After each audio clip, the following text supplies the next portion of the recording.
नमस्कार, आप देख रहे हैं आरवी एक्सप्रेस 24। देश और प्रदेश की तमाम खबरों को देखने के लिए आप हमारे चैनल आरवी एक्सप्रेस 24 को लाइक करें और सब्सक्राइब करना ना भूलें। मध्य प्रदेश कांग्रेस कमेटी के सलाहकार अध्यक्ष श्री के मिश्रा ने आदिम जाति कल्याण विभाग सहित प्रदेश के विभिन्न विभागों में आईटी उपकरणों की खरीद और आईसीटी लैब परियोजनाओं में गंभीर वित्तीय अनियमितताओं के आरोप लगाते हुए पूरे प्रकरण की उच्च स्तरीय, स्वतंत्र और समयबद्ध जांच की मांग की है। श्री मिश्रा ने आरोप लगाया कि पेगासस कंपनी को लाभ पहुंचाने के उद्देश्य से टेंडर की शर्तों को इस प्रकार तैयार किया गया कि अन्य कंपनियों की प्रतिस्पर्धा स्वतः समाप्त हो जाए। उन्होंने दावा किया कि केवल 7 महीने के भीतर संबंधित कंपनी को आदिम जाति कल्याण विभाग और अन्य विभागों में लगभग 350 करोड़ रुपए के कार्य प्रदान किए गए। उन्होंने मांग की है कि इस पूरे प्रकरण में विभागीय मंत्री, प्रमुख सचिव, आयुक्त, पेगासस कंपनी से जुड़े बताए जा रहे हैं धाकड़, नीलेश और मंत्री के स्टाफ से जुड़े खरे की भूमिका की निष्पक्ष और स्वतंत्र एजेंसी से जांच कराई जाए ताकि टेंडर प्रक्रिया में किसी प्रकार की मिलीभगत या पक्षपात की स्थिति स्पष्ट हो सके। श्री मिश्रा ने कहा कि केवल आदिम जाति कल्याण विभाग ही नहीं बल्कि उच्च शिक्षा, महिला और बाल विकास और गृह विभाग में भी पेगासस कंपनी की भूमिका और प्रभाव को लेकर गंभीर सवाल उठ रहे हैं। उनका आरोप है कि आईसीटी लैब के टेंडरों में ऐसी तकनीकी शर्तें जोड़ी गई जिनका उद्देश्य एक विशेष कंपनी को अनुचित लाभ पहुंचाना था। भारतीय जनता पार्टी और पेगासस की मोहब्बत एक किंवदंती बन चुकी है। दिल्ली के बाद अब मध्य प्रदेश की एक सॉफ्टवेयर कंपनी पेगासस ने मध्य प्रदेश की सरकार को जकड़ लिया है।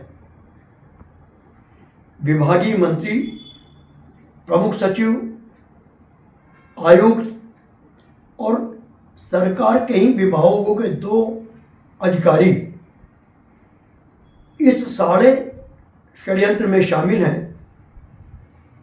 सरकार को अपनी उंगलियों पर नचा रहे हैं।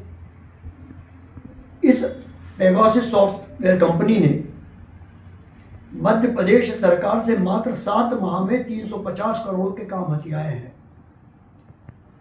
और निविदाओं की जो शर्तें हैं वह शर्तें इतनी जटिल कर दी गई कि उसमें कोई भी स्वस्थ प्रतिस्पर्धा का प्रतिस्पर्धी शामिल ही ना हो सके। ऐसा क्या मीठा है? कोई जवाब देगा? जवाब है ही नहीं। सिर्फ इसका एक ही जवाब है कि भ्रष्टाचार इस स्तर पर आकंठ रूप ले चुका है कि इस कंपनी के अलावा कोई कंपनी सरकार को दिख ही नहीं रही है।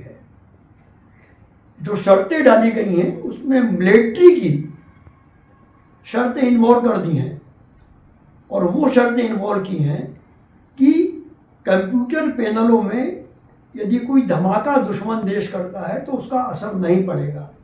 अब स्कूलों में जो सप्लाई हो रही है वहाँ कौन से धमाके हो रहे हैं, वहाँ कौन से आतंकी हमले हो रहे हैं, मगर चूंकि किसी प्रतिस्पर्धी को आने नहीं देना है इसलिए शर्तें डाल दी गई हैं। मुख्यमंत्री जी से मैं आग्रह करना चाहूँगा कि उन्होंने एक अपने सहयोगी मंत्री के खिलाफ जिस तरह का विभाग छीनकर अभी एक्शन लिया है लखन पटेल जी के खिलाफ, कृषि मंत्री ऐंदल सिंह कंसाना जी के स्टाफ को जिस तरह एक वीडियो क्लिपिंग सामने आने के बाद हटा दिया है, मुख्यमंत्री जी यदि वास्तव में भ्रष्टाचार के खिलाफ नकेल लगाना चाहते हैं तो आप इस मामले में भी संबंधित मंत्री, पीएस, कमिश्नर और जो अधिकारी, कोई नीलेश और एक खरे हैं, पूरा नाम बाद में बताऊंगा क्योंकि ये लड़ाई लंबी लड़ूंगा, उन पर एक्शन लें तो सरकार की ईमानदारी पूर्ण मंशा स्पष्ट हो सकेगी। अन्यथा यह माना जाएगा कि सरकार भी इसमें शामिल है पूरी तरह।